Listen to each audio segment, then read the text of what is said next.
There is no strategy. None. No hay ninguna estrategia. Ninguna. Lo único que la gente quiere hacer en Washington es aferrarse a lo que existe. En otras palabras, se aferran tenazmente al statu quo, aunque todos saben en privado que no podemos permitirnos ese lujo. No podemos mantenerlo. No podemos sostenerlo.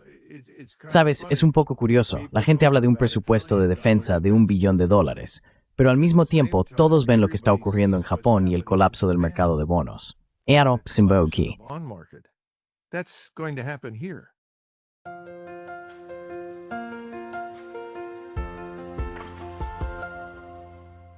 Hello everybody, this is Pascal from Neutrality. Hola a todos, soy Pascal de Neutrality Studies y hoy vuelvo a hablar con el coronel Douglas McGregor, un veterano de combate y un prolífico analista aquí en YouTube. Estoy seguro de que todos le conocen. Queremos hablar sobre las novedades en los numerosos conflictos del mundo. Así que, coronel, muchísimas gracias por volver a conectarse con nosotros. Thank you very much for coming online again. Oye, no faltan crisis y conflictos, Pascal. No, unfortunately not, and things are getting No, worse. lamentablemente no. Y las cosas están empeorando, tanto políticamente como diría yo, también militarmente. Pero quizá deberíamos empezar por Rusia y Ucrania.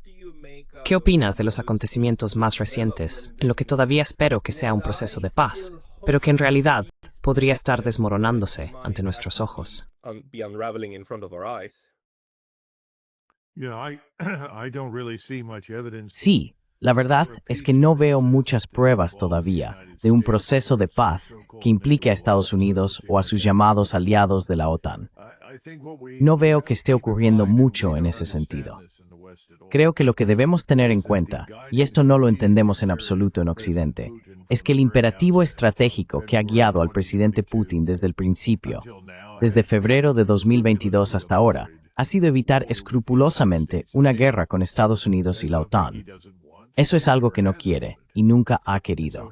Por eso ha intentado contener el conflicto, evitar que se extienda e impedir que los europeos intervengan de forma imprudente.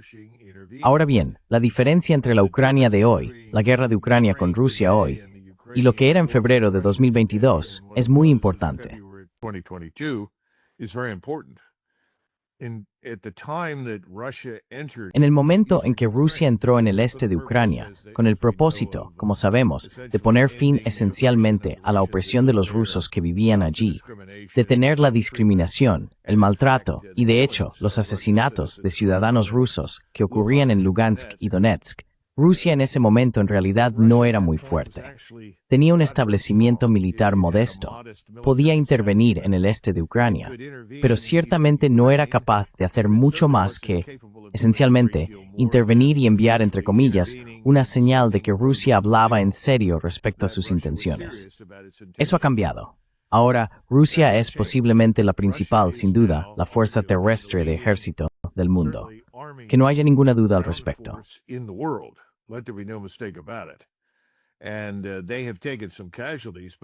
Y han sufrido algunas bajas, pero nada comparado con lo que les ha ocurrido a los ucranianos. Yo estimaría que quizás entre 100.000 y 120.000 soldados rusos han muerto. Y cuando digo rusos, eso obviamente incluye a las fuerzas chechenas que se han unido a esta batalla, así como a los veteranos de Lugansk y Donetsk, personas que lucharon allí desde el principio junto a los rusos contra los ucranianos. Pero los ucranianos ya han perdido 1,5 millones de personas. Rusia ha desarrollado una notable base de producción que funciona las 24 horas del día, los 7 días de la semana, capaz de satisfacer todas las demandas del campo de batalla, desde municiones estándar para artillería hasta drones sofisticados, misiles, cohetes y demás.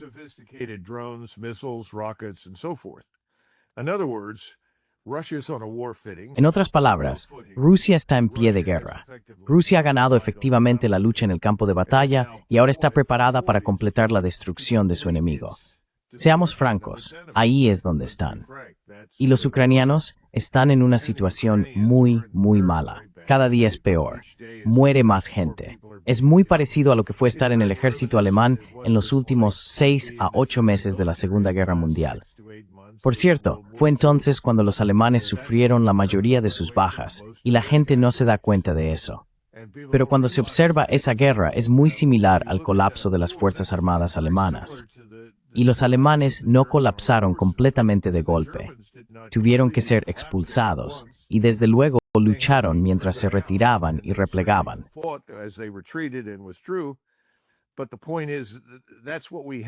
Pero la cuestión es que eso es lo que tenemos ahora mismo con los ucranianos. Ahora bien, la diferencia es que creo que las cosas han cambiado dentro de Ucrania. Ahora estamos escuchando que hay un gran número de organizaciones ucranianas, puedes llamarlas bandas, como quieras llamarlas, que básicamente están obstruyendo el reclutamiento forzoso de ucranianos para el ejército. En otras palabras, no están permitiendo que ni hombres mayores, ni jóvenes, ni ningún hombre que se encuentre en la calle sea recogido, metido en furgonetas y enviado tras un par de semanas de orientación a morir en el frente oriental contra los rusos. Lo están impidiendo.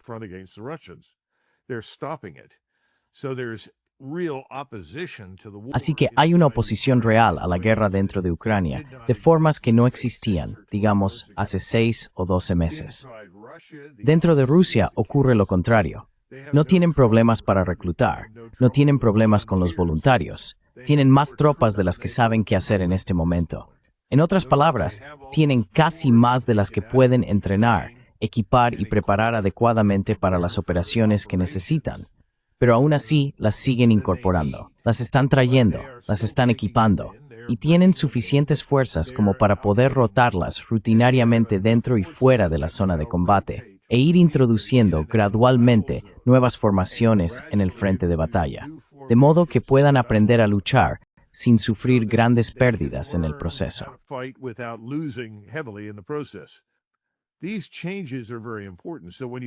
Estos cambios son muy importantes. Así que cuando se habla de un proceso de paz, no existe ninguno. Porque Estados Unidos, bajo el liderazgo del presidente Biden, en un estado de completa y absoluta, lo que yo llamaría ignorancia y arrogancia, ha entrado en esta guerra diciendo, voy a detener esto. Voy a obligar a Zelensky y Putin a sentarse a la mesa. Como si se tratara de una disputa en el patio del colegio, y dos chicos enfrentados pudieran ser obligados a sentarse en la esquina y cooperar entre ellos. Nunca ha habido en Washington una comprensión de la complejidad de esta lucha, de cómo surgió o de cuáles son los problemas a largo plazo.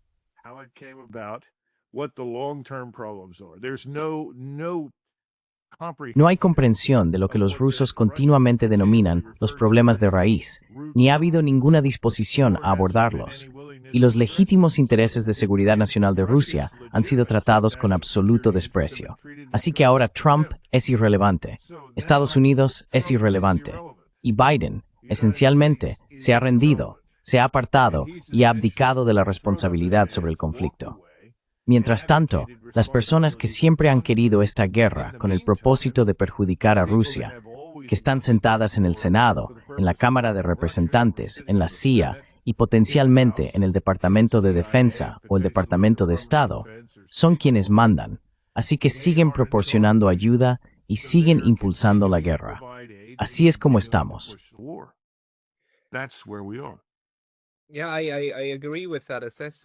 Sí, estoy de acuerdo con esa valoración. La cuestión es que, hace un par de semanas, hablé con Michael von der Schulenburg. Es europeo, un eurodiputado alemán en el Parlamento Europeo, y durante muchos años fue negociador y participó en el proceso de paz entre Irán e Irak. Su valoración sobre cómo iban las cosas era que esto es lo que solemos ver en los procesos de negociación de paz, donde una parte hace una oferta, luego la otra, escapéis continúa en mempo.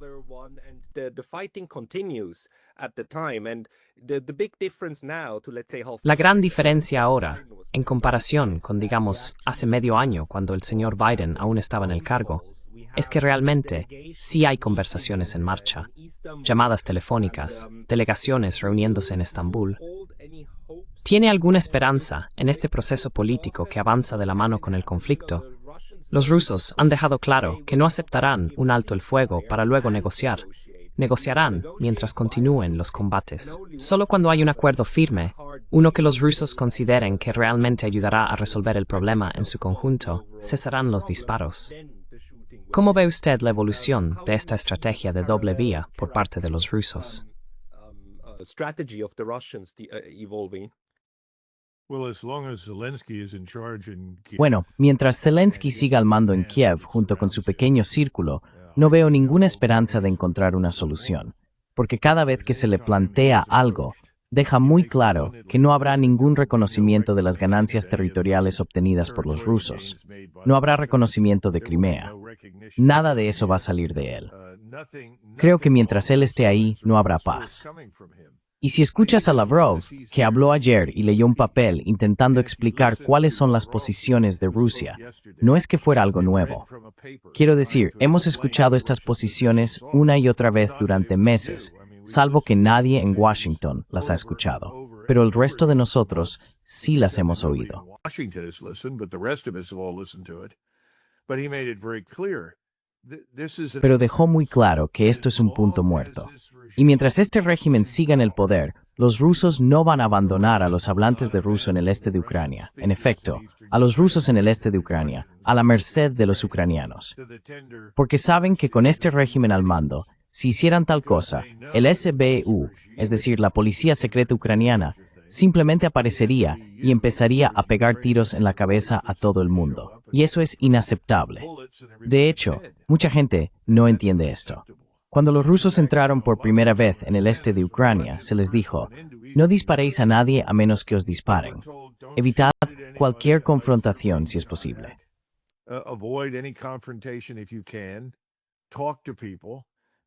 Habla con la gente. Así que muchos rusos salieron y dijeron, hola, nos alegra mucho veros. ¿Dónde habéis estado? Gracias a Dios. ¿Y qué vais a hacer? Y la respuesta fue, bueno, vamos a quedarnos aquí hasta que haya un acuerdo, y luego nos iremos, volveremos a Rusia. Y estas personas dijeron, pues si no vais a quedaros, largaos de aquí, porque lo único que estáis haciendo es condenarnos al pelotón de fusilamiento. Nos asesinarán a todos cuando os vayáis. Bueno, eso tardó un tiempo en calar en Moscú. De hecho, tardó 2 o 3 meses. Y finalmente, Putin se dio cuenta de que estaba enfrentándose a una situación muy diferente de la que pensaba.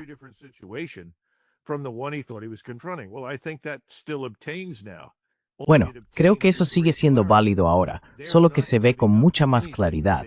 No están cediendo nada de lo que actualmente controlan y no ven ninguna razón para hacerlo. De hecho, ahora han hecho público lo que llaman una zona de seguridad. Y si miras la zona de seguridad, es prácticamente todo lo que está al este del río de Dnieper, más Odessa. Vaya, qué sorpresa. Llevo esperando eso los últimos 2 años. Hacia ahí nos dirigimos como mínimo. Y nada va a cambiar eso. Y nuestro amigo Zelensky va a seguir hablando como si tuviera una oportunidad de revertirlo o de detener esto mientras sigamos apoyándole.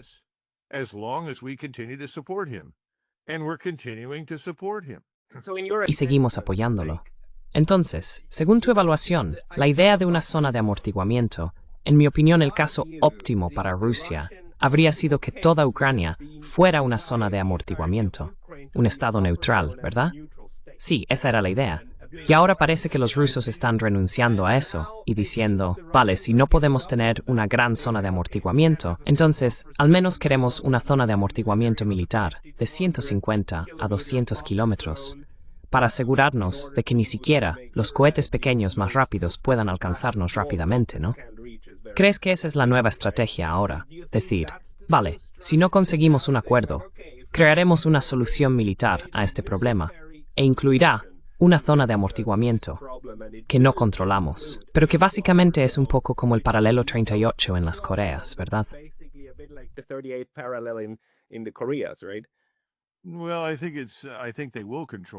Bueno, creo que lo controlarán. De hecho, creo que antes de que se establezca la llamada zona de amortiguamiento, eliminarán la presencia militar ucraniana. No creo que vayan a tolerar eso. Así que creo que en última instancia, todo hasta el río Dnieper será despejado de ucranianos. Y luego irán a por Odessa. Recuerda, Odessa es el principal punto de reabastecimiento para el ejército ucraniano. Por supuesto, enviamos cosas a Polonia, mandamos cosas a través de Polonia hacia Ucrania, pero reciben una enorme cantidad de apoyo, suministros, todo, desde munición hasta comida, a través de Odessa. Así que ignorar Odessa y dejarla en manos ucranianas es algo que no creo que los rusos vayan a hacer. Creo que tenemos que ver esto de otra manera. I think we have to look at this a little differently. I think, yes, they've concluded that what Creo que sí. Han llegado a la conclusión de que, ¿qué motivo tienen para creer en algo de lo que decimos? Esa es la primera pregunta. Mira lo que pasó con los acuerdos de Minsk. Obviamente, Putin los firmó y dejaron en ridículo al presidente Putin. Seamos sinceros, Putin y Lavrov quedaron como tontos y estúpidos. Creyeron lo que dijeron Merkel y Obama y, posteriormente, Trump. Todo era una tontería. Nunca tuvo ninguna base real. Así que, si ya has pasado por todo este asunto de Minsk, ¿qué vas a creer a menos que cruces el río y elimines a este régimen en Kiev? Y ahora mismo, no creo que hayan decidido hacerlo, pero creo que cada día que pasa están más cerca. Pero lo que sí han decidido es que todo lo que está hasta el río va a estar bajo control ruso.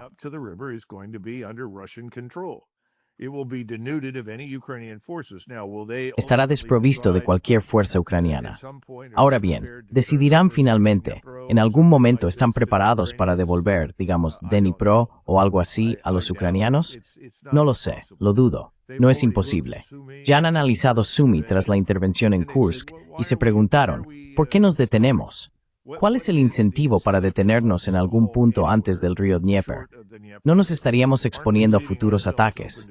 Si puedes controlar todo hasta el río de Dnieper y alguien desplaza misiles balísticos de corto o medio alcance al oeste de Ucrania, puedes destruirlos desde el este de Ucrania.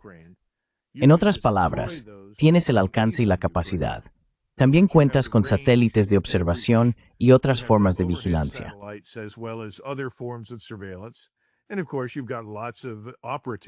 Y por supuesto, tienes a muchos operativos sobre el terreno que van a coger el teléfono móvil y contarte lo que quieres saber. Así que creo que los rusos están diciendo, si no podemos conseguir un estado verdaderamente neutral, porque no sabemos si alguna vez podremos confiar en un acuerdo que cree un estado neutral en el oeste de Ucrania, si ocupamos y controlamos todo hasta el río, más Odessa, probablemente tengamos el control de la región si lo necesitamos. En otras palabras, si tenemos que atacar hacia el oeste, si tenemos que destruir algo que veamos allí, si vemos que las cosas se desarrollan como hemos visto en el pasado, entonces podemos atacar. Así que creo que ese es un poco el pensamiento entre bastidores. Estoy especulando, no recibo información del Estado Mayor ruso, eso haría la vida mucho más fácil. Pero la cuestión es que creo que esa es la mentalidad ahora mismo.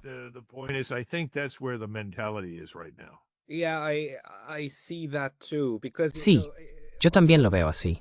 Porque ya sabes, en algunos rincones absurdos de los medios de comunicación masivos, la narrativa que recibimos sigue siendo, oh Dios mío, Putin va a ocupar toda Ucrania y luego irá a Europa. Quiero decir, no hay ninguna lógica militar detrás de intentar tomar la totalidad de Ucrania, ¿verdad? Eso sería un suicidio. Así que la pregunta es, ¿cómo mantienes esa parte mala fuera? ¿Tienes tú la parte que reclamas y que está llena de población rusa y demás, que ahora está bajo la constitución rusa, a salvo? Y luego la zona de amortiguamiento. ¿Qué es una zona de amortiguamiento en términos militares? Quiero decir, ¿es tierra de nadie? ¿O es territorio ucraniano, pero bajo control absoluto del ejército ruso? ¿Cómo deberíamos imaginar esa zona de amortiguamiento? ¿Qué será?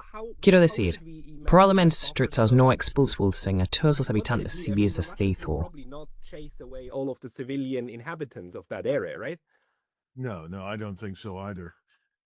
No, yo tampoco lo creo. Pienso que dejarían a esa población civil en su lugar. De hecho, probablemente la recibirían con agrado si regresara.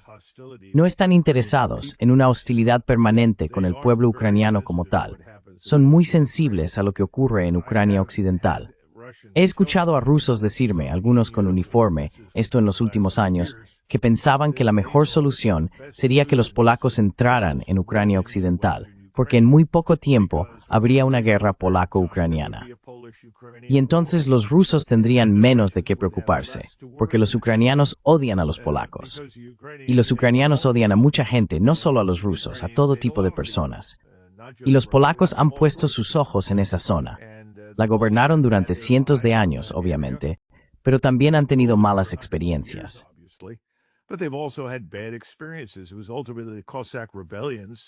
Fueron finalmente las rebeliones cosacas las que debilitaron tanto a Polonia, que acabó desapareciendo del mapa porque no podía gobernarse a sí misma.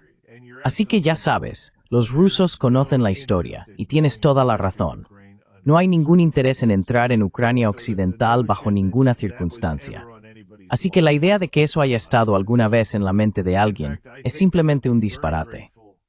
De hecho, creo que estarían muy agradecidos si los polacos, los eslovacos, los húngaros, la gente de Moldavia y los rumanos se sentaran todos y dijeran, mira, vamos a resolver esto, lleguemos a algún tipo de acuerdo. Y creo que eso podría suceder finalmente. Pero por desgracia, en este momento lo estamos haciendo imposible. ¿Has oído el anuncio del canciller Scholz, que ahora dice que no hay restricciones en el uso de armas de ataque con un alcance de 300 millas o 500 kilómetros?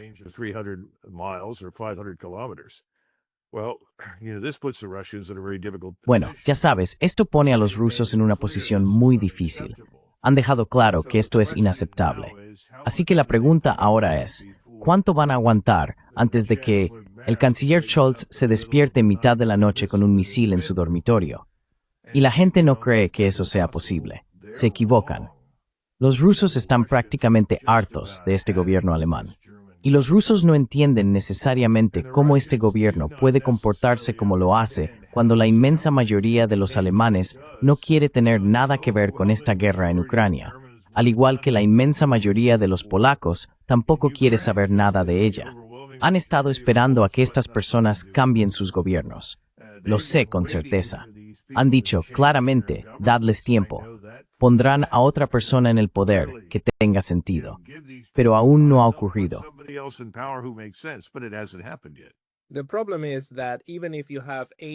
El problema es que, aunque tengas al 80%, 85%, 90% de la población en contra de la guerra con Rusia, si consigues provocar a Rusia para que dispare los primeros tiros, entonces tendrás esa guerra. Quiero decir, eso es lo que le pasó a Ucrania. Así es como lograron esa movilización masiva y todo lo demás. Así fue como las facciones neoconservadoras consiguieron que la guerra comenzara en primer lugar, haciendo que el otro bando cruzara la primera gran frontera, ¿verdad? Y avanzara. Pero los europeos, coronel, sabe, volví a escuchar uno de estos programas de tertulia muy populares en Alemania.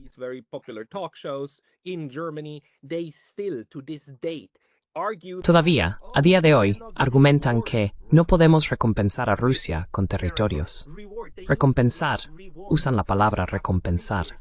Aún, después de 3 años, piensan que es una recompensa que Rusia esté ganando la guerra.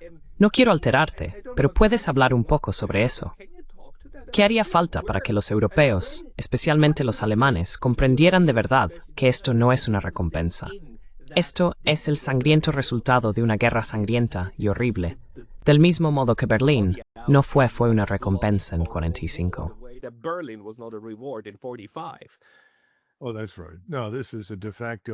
Oh, es cierto. No, esto es un reconocimiento de facto de una realidad que existe y que no es reversible en este momento, ni debería serlo, francamente, dadas las prioridades de Rusia. Creo, y tengo muchos amigos en Alemania, y hablo con ellos, como sabes, me dicen que ha habido un cambio radical en la opinión pública alemana. En primer lugar, los alemanes están hartos de todos los extranjeros que tienen en su país, no solo de los musulmanes. También están hartos de los ucranianos que hay en Alemania, igual que los polacos están hartos de los 3 millones de ucranianos en su país. Mucha gente no lo sabe, pero es un dato interesante.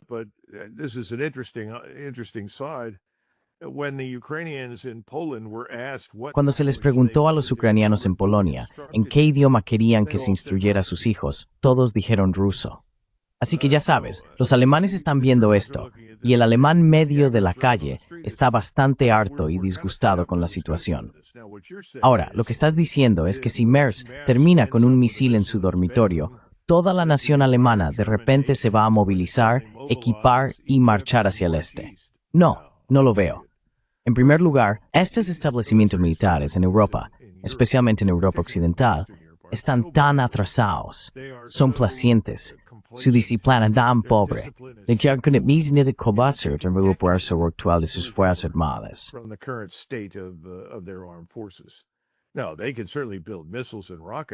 Ahora, ciertamente pueden fabricar misiles y cohetes, Pero, de nuevo, solo estarías intercambiando con los rusos. Mira el tamaño de Rusia.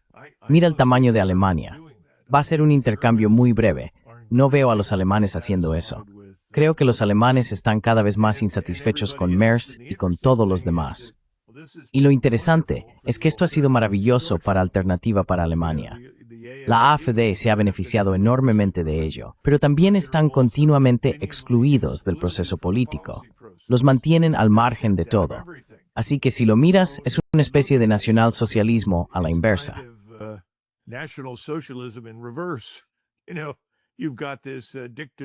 Sabes, tienes este régimen dictatorial en Berlín que quiere llevar a cabo políticas que son fundamentalmente antitéticas a los intereses de la nación alemana y siguen en el poder. El único partido que se opone absolutamente a la guerra con Rusia, que se opone a la desindustrialización, que se opone a la destrucción de la economía alemana y que ha reconocido la inutilidad y estupidez de intentar construir una fuerza armada ahora mismo para luchar contra Rusia, no puede entrar en el proceso de toma de decisiones. Ahora bien, ¿esto durará para siempre? No, no lo creo. Creo que lo que ocurrirá es que eventualmente llegarán al poder.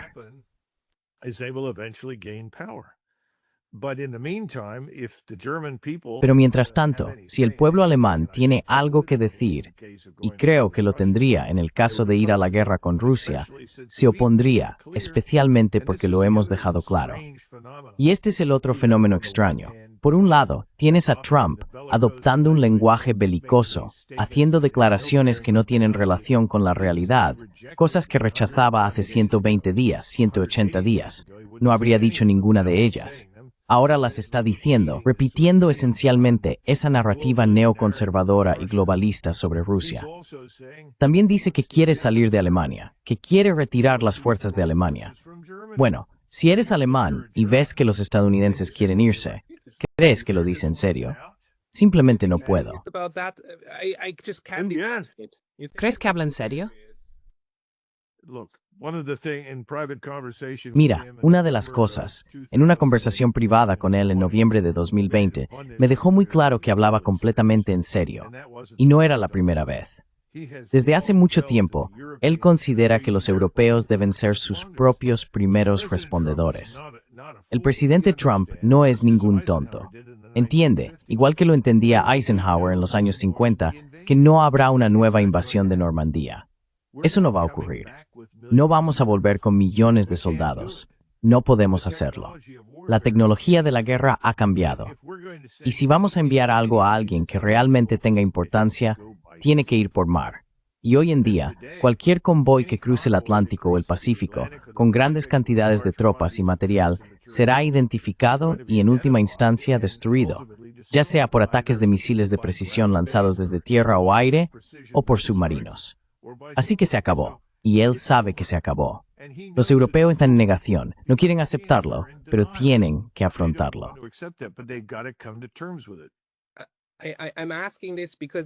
Pregunto esto, porque la estrategia de Estados Unidos de tener bases militares por todo el mundo, en mi opinión, no parece estar cambiando. Retirar las fuerzas de Alemania sería algo enorme, porque gran parte del mando estadounidense, también AFRICOM y demás, está estacionado en Alemania. Sería mucho más fácil empezar, digamos, en Finlandia y Suecia, que solo el año pasado firmaron acuerdos de bases con Estados Unidos. Podría cancelar esos acuerdos, pero son 15 y 17 bases estadounidenses respectivamente. Esos son más de 30 nuevas bases en los países nórdicos. Eso sería mucho más fácil de cancelar, pero no oigo que se hable de ello.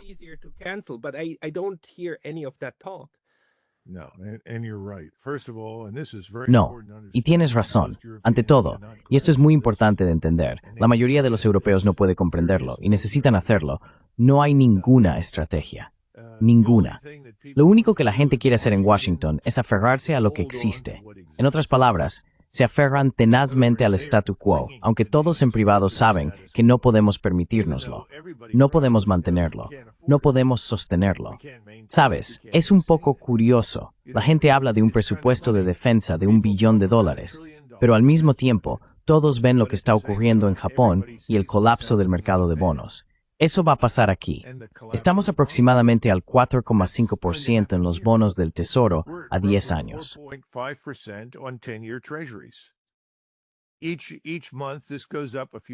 Cada mes, esto sube unos puntos.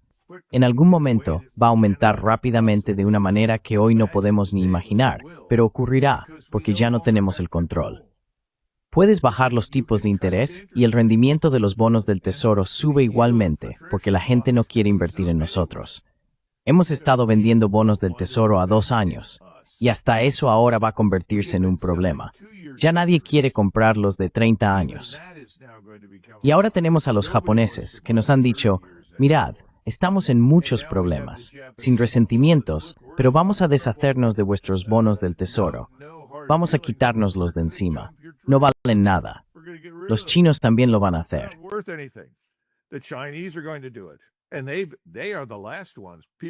Y ellos son los últimos. La gente no entiende esto. Los chinos no quieren convertirse en la moneda de reserva. Están muy contentos de dejarnos ese papel. Siempre ha sido así. Este es otro mito. La malvada China que quiere conquistar el mundo y gobernar Asia. ¿Sabes? Si los chinos realmente quisieran gobernar Asia, hay una organización llamada Tokio. Tendrían algo que decir al respecto. No va a suceder. Y los vietnamitas tampoco lo tolerarían jamás. La última vez que los chinos desafiaron a los vietnamitas, el resultado fue muy insatisfactorio. Mira, estamos viviendo en la isla de la fantasía en Washington. Washington, D.C. es la isla de la fantasía. Washington, D.C. is Fantasy Island. We can't afford any of it. No podemos permitirnos nada de esto. Nos hemos gastado hasta la ruina. Nos dirigimos hacia una recesión severa que podría convertirse en una depresión, especialmente si acabamos en una guerra en Oriente Medio, de la que no hemos hablado. Eso desencadenaría una catástrofe aquí. Seguimos perdiendo el control de las industrias. Acabamos de vender el último vestigio de poder nacional en forma de United States Steel a Japón. Quiero decir, nadie que yo conociera cuando vivía en los años 50 y 60, si les hubiera dicho que los japoneses iban a comprar US Steel, la gente habría dicho que es imposible. Habrían pensado que estaba loco. Estamos en mala situación, Pascal. Esa es la verdad. Así que son los Estados Unidos, ya sabes, pretendiendo ser un caza, cuando en realidad es más bien como un enorme globo aerostático. Y en algún momento algo va a ceder. Oh, absolutamente. Todo el mundo debería entender algo. ¿Cuándo se fueron los británicos de la India? Los británicos se marcharon de la India en 1947, 1948, cuando la relación deuda-PIB en Gran Bretaña era del 240%.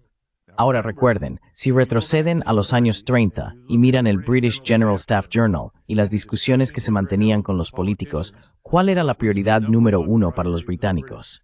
¿Era defender Francia contra los alemanes? No, era el imperio. Y era la India.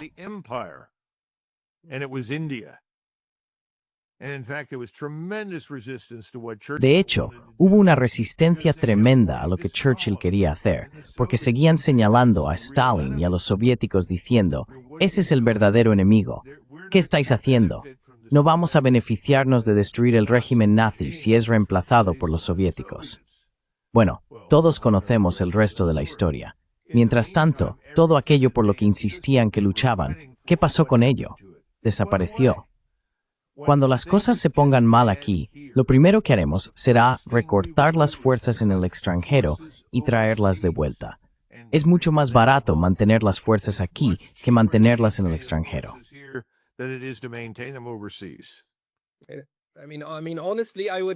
Quiero decir, sinceramente, yo esperaría que esto ocurriera, porque en mi opinión, eso desescalaría muchas situaciones, aunque quizá no en todas partes. El único lugar que siempre intentará intervenir todo lo posible políticamente para evitar que eso suceda es Israel. ¿Cuál crees que es el papel de Israel, digamos, en la reducción del imperio estadounidense?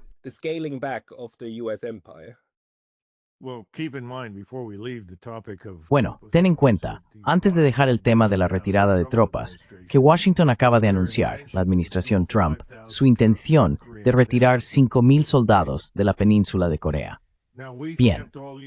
Hemos mantenido todas estas fuerzas en Corea y Japón debido a la amenaza inminente de China. De repente, decimos que ya no es necesario hacerlo. El problema es que lo que intento transmitir es que no hay ninguna estrategia. En primer lugar, antes de retirar tropas, te sientas con tus aliados y elaboras un plan para la retirada.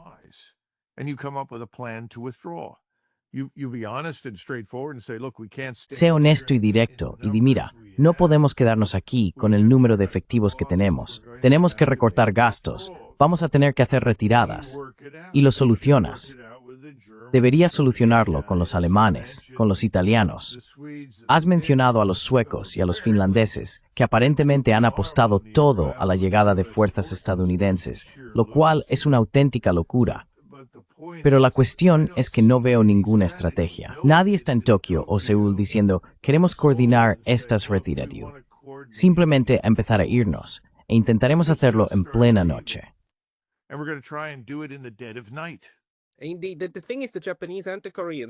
En efecto, la cuestión es que los japoneses y los coreanos, al igual que los alemanes y los europeos en general, intentan hacer lo contrario. Se aferran a los estadounidenses, ¿verdad? No quieren dejarlos marchar.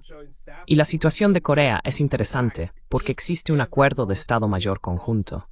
De hecho, si Corea del Norte llegara a cruzar el paralelo 38, la persona al mando, el general responsable tanto de las fuerzas estadounidenses como de las coreanas, sería un general estadounidense. El general estadounidense también comandaría las fuerzas coreanas. Y ese acuerdo sigue vigente.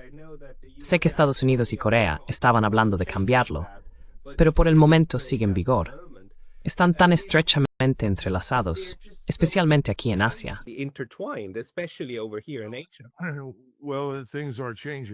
Bueno, las cosas están cambiando. En mi libro, Rompiendo la Falange, recomendé en 1997, cuando salió ese libro, que un general surcoreano de 4 estrellas debería comandar todas las fuerzas en la península, no un estadounidense. Ahora tenemos aproximadamente 23,000 en el ejército y otros 6,000 más o menos en la Marina y la Fuerza Aérea. Es un contingente muy pequeño. Ya no estamos en la frontera entre las dos Coreas. El ejército surcoreano es excelente. Es más que suficiente para defenderse. Y para serte sincero, la mayoría de las personas con las que hablas y que tienen algún tipo de comprensión estratégica de la región no espera que Corea del Norte ataque a Corea del Sur. De hecho, están desarrollando una relación muy buena con Pekín. Y lo último que Pekín quiere es una guerra en la península de Corea. El año pasado, Kim Jong-un dijo, sabemos dónde está nuestra frontera sur. No queremos el sur, sabemos dónde está la frontera. De hecho, en cierto modo renunciaron a su reivindicación sobre Corea del Sur.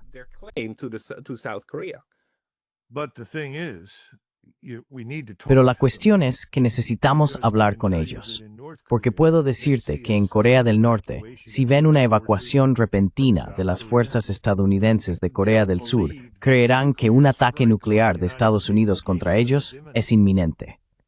Ahora, eso puede parecerte extraño a ti y a mí, pero hay que entender la mentalidad norcoreana que se ha desarrollado allí durante muchas décadas.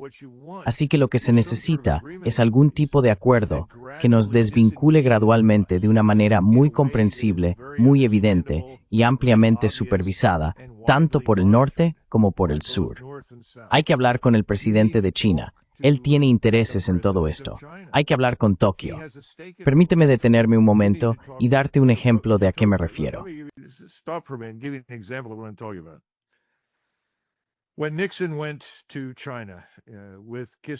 Cuando Nixon fue a China con Kissinger, después de que mantuvieron sus conversaciones y firmaron sus acuerdos y demás, Deng Xiaoping se volvió hacia Kissinger y le dijo, ¿has estado en Tokio?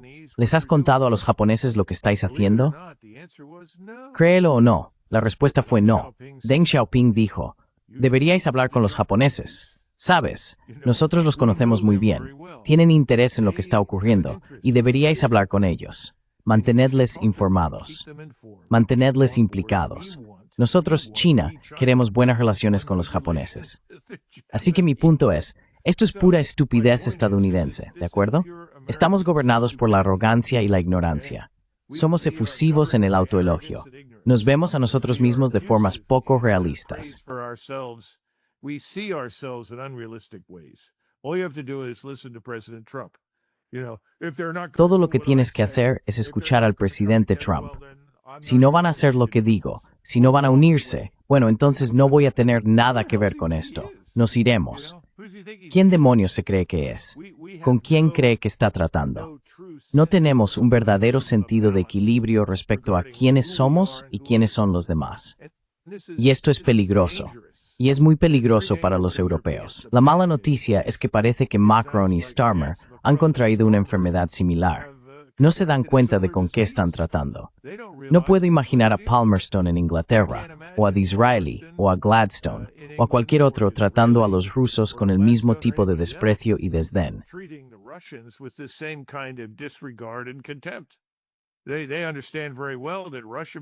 Ellos entienden muy bien que Rusia puede ser muchas cosas, pero Rusia es una gran potencia y tiene una enorme influencia.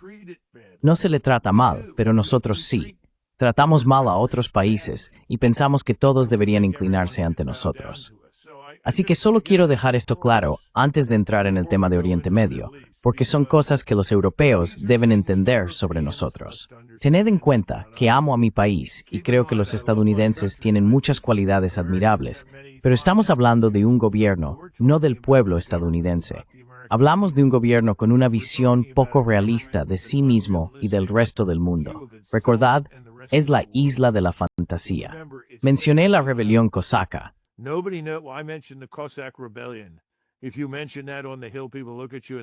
Si mencionas eso en el Capitolio, la gente te mira y dice, ¿qué? ¿Te refieres a esos tipos graciosos que llevan sombreros raros y montan a caballo?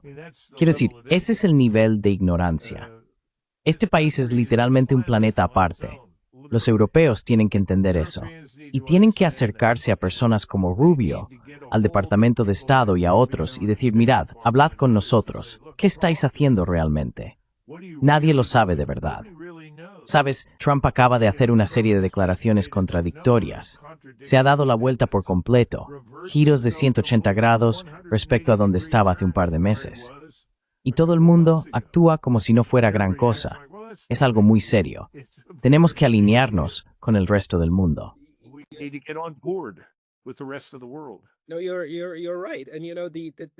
Tienes razón. Lo inquietante es que tendemos a pensar que las políticas y demás se elaboran en salas de juntas y reuniones, deliberadas y planificadas por generales y demás. Pero ahora entendemos que no es así. Son los grupos de chat de WhatsApp.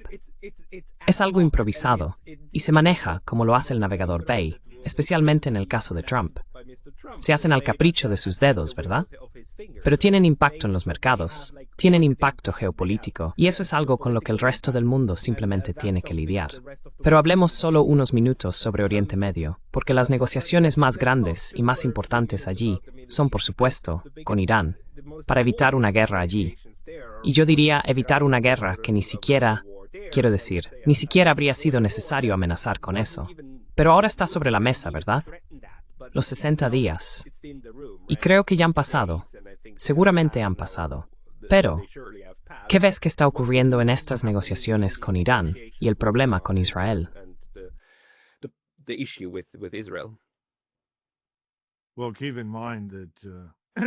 Bueno, ten en cuenta que el enviado del presidente Trump, no solo a Moscú, sino más recientemente a Irán y Oriente Medio, ha sido su compañero de golf y magnate inmobiliario, el señor Witkoff. El señor Witkoff, después de hablar con los iraníes, por cierto, después de hablar con los rusos, pensábamos que estábamos en camino de normalizar las relaciones con Rusia. Todo eso ha desaparecido de repente. Pensábamos que estábamos en camino de volver a algo similar al JCPOA que se estableció bajo la administración Obama con Irán. Resulta que eso era inaceptable para el señor Netanyahu.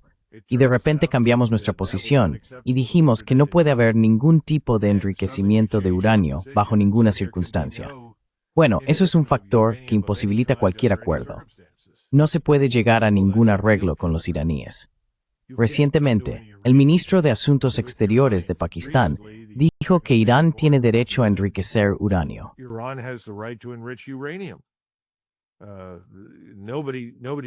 Nadie discute eso, y eso no puede formar parte de un acuerdo. Bueno, obviamente los pakistaníes tienen sus propias armas nucleares y los indios también. Y otros han analizado esto y saben que Israel está bien armado con armas nucleares. Así que su opinión es que no se puede excluir esto de cualquier acuerdo con Irán. Y creo que lo otro que surgió, por supuesto, es el arsenal de misiles balísticos. El señor Netanyahu quería límites en esos alcances. Y por supuesto, el señor Netanyahu dijo en el despacho oval que lo que realmente quiere es la solución libia para Irán. No creo que su opinión haya cambiado. Y es importante que todos tengan en cuenta que el señor Netanyahu tiene actualmente mucha más influencia en el Senado y la Cámara de Representantes de Estados Unidos sobre lo que hacen, por qué votan y lo que piensan que el propio señor Trump. It's very sad. Es muy triste. Pero quiero decir, viendo la cantidad de ovaciones en pie, sí, sí. Yes. Y Gaza ha pasado casi completamente desapercibida en Estados Unidos. Si lo mencionas, bueno, obviamente eres antisemita.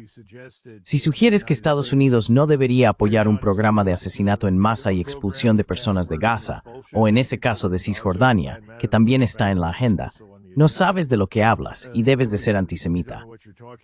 Me sorprendió, después de todo este tiempo, que el gobierno alemán finalmente despertara y dijera que esto es inaceptable para ellos.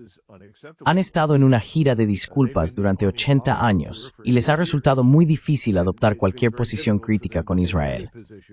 Finalmente, han reconocido que esto está mal. No veo que eso vaya a ocurrir pronto en Estados Unidos. Así que creo que ahora mismo es difícil predecirlo con certeza, pero creo que seguimos en el camino hacia un conflicto con Irán. Ahora, probablemente dirá, ¿cómo puede suceder? Y podemos hablar de ello si quieres.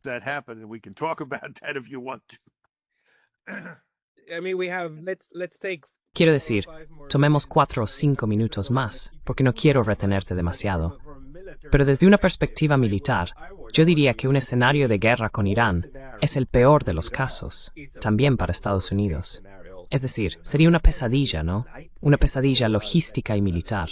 logistical and military nightmare.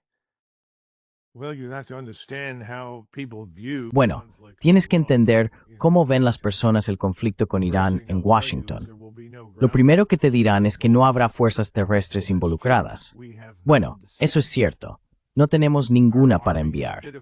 Nuestro ejército es lamentablemente pequeño.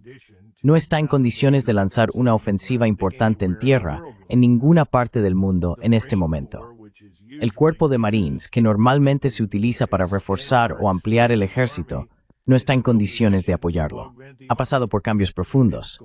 Simplemente no podría luchar en este entorno convencional de alta intensidad. Así que no habrá fuerzas terrestres. Ese es el argumento. Y entonces la pregunta es, ¿qué intentas lograr?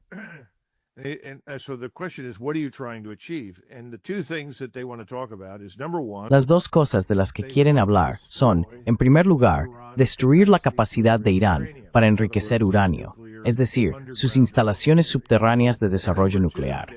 Y en segundo lugar, te dirán, realmente tenemos que ir a por ese régimen. Ese es el problema. El pueblo iraní está listo para rebelarse contra él. Si destruimos el régimen, los iraníes se encargarán del resto. Están convencidos de que si utilizan las municiones convencionales desarrolladas por la Fuerza Aérea, estas enormes bombas con explosivos convencionales diseñadas para penetrar y causar enormes daños, pueden lograrlo. Hemos visto efectos similares, por ejemplo, en Beirut, cuando mataron al líder de Hezbollah.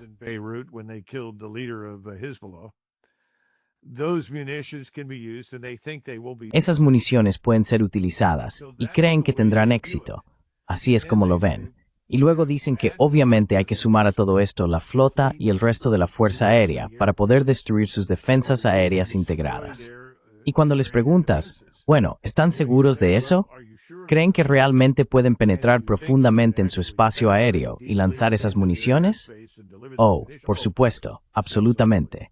Así que creo que hay una gran confianza en la supremacía de la Fuerza Aérea de Estados Unidos y el arsenal aéreo y de misiles de la Marina estadounidense, y creen que pueden lograr ese resultado. Ahora mismo, está bastante claro que el presidente Trump no quiere una guerra con Irán. President Trump does not want war with Iran. When I talked to him at the same time, Cuando hablé con él, al mismo tiempo que discutíamos la retirada de fuerzas de Alemania, me quedó muy claro que no quería una guerra con Irán. No es alguien que quiera la guerra. Bien, eso está bien. Entonces hay que evitarla. Y en este momento, él no está en posición de hacerlo. Porque si el señor Netanyahu, de una forma u otra, inicia la guerra y termina volando contra las defensas aéreas iraníes y utilizando cualquier munición que tenga, y a estas alturas tiene prácticamente todo lo que nosotros tenemos, o incluso, en el peor de los casos, decide usar un arma nuclear de bajo rendimiento para destruir el sitio, lo cual creo que sería un error catastrófico, pero es una opción que los israelíes tienen sobre la mesa. Inevitablemente nos veríamos arrastrados a esto de su lado.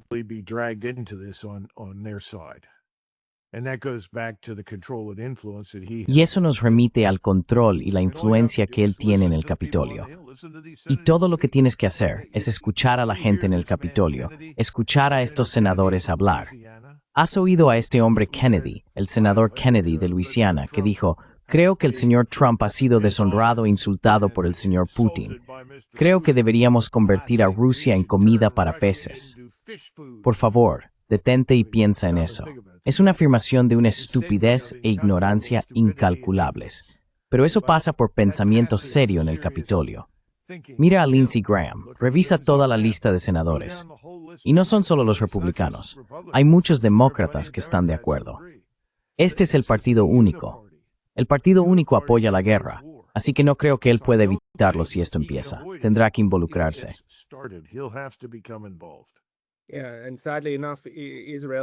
Sí.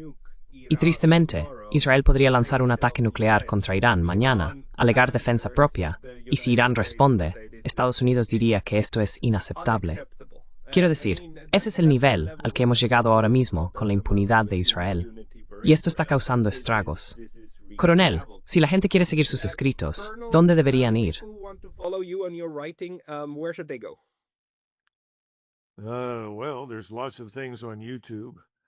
Bueno, hay muchas cosas en YouTube.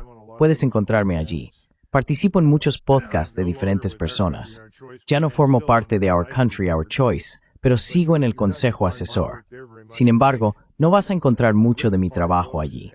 Creo que he escrito 5 libros, y si buscas mi nombre en Google, verás que a lo largo de los años he escrito muchísimas cosas que han tratado muchos de estos temas. Me canso de hablar de ello. Así que, ya sabes, pon mi nombre y asegúrate de escribirlo bien. Eso es MACG_REGOR. Encontrarás prácticamente todo lo que necesites. Ahora, lo último que diría, y esto es muy importante para los europeos, no asumáis que lo que he descrito se va a limitar a Oriente Medio. Los rusos, los chinos, otros, Pakistán, India, todas estas personas tienen interés en lo que ocurra.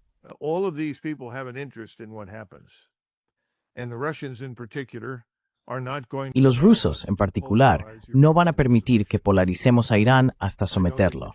Tampoco creo que los chinos lo hagan. Y de nuevo, por eso, cuando uno observa cuáles son las ramificaciones e implicaciones, los egipcios, que han permanecido en silencio en la frontera, ya no permanecerán en silencio. Atacarán. Incluso los jordanos, que son los que más tienen que perder porque son los menos estables, atacarían. Y entonces la verdadera pregunta es, ¿qué harán los turcos? Los turcos han seguido el juego. ¿Viste a Trump ir a Oriente Medio? ¿Le viste elogiar al señor Helani, el antiguo subjefe de ISIS, y decirle a todo el mundo que es un buen joven, un joven muy atractivo?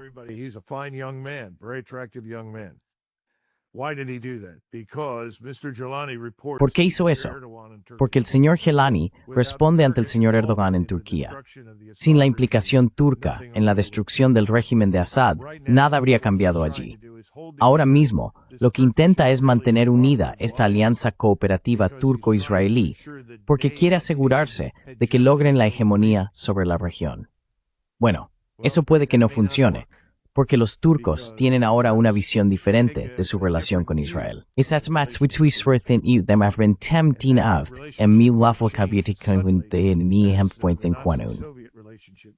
que aquí estén por todas las cosas.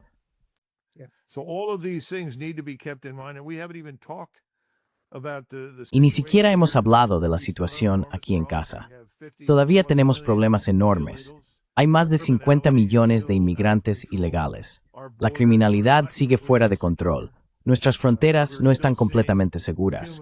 Seguimos viendo cómo el tráfico de personas y drogas pasa a raudales por los puertos de entrada legales en las fronteras con Texas, Arizona, Nuevo México y California. Las cosas no van bien aquí, ¿de acuerdo? Nuestra sinafantas heni fuerza. Pero es una mesa fantasía. En isla fantasía, todo está bien. Terren maravilloso. Somos absolutamente siwente. and we are the invincible, invulnerable superpower. Yeah, and Fantasy Island has the big Sí, y la Isla de la Fantasía tiene las grandes emisoras de televisión. Así que la Isla de la Fantasía parece ser Estados Unidos para el exterior. Pero, coronel, realmente le agradezco sus opiniones y su conversación franca. Esperamos tenerle de nuevo pronto. Le deseo muy buenas noches. And I wish you a very good evening. Well, You at step with you, to the Fosalas.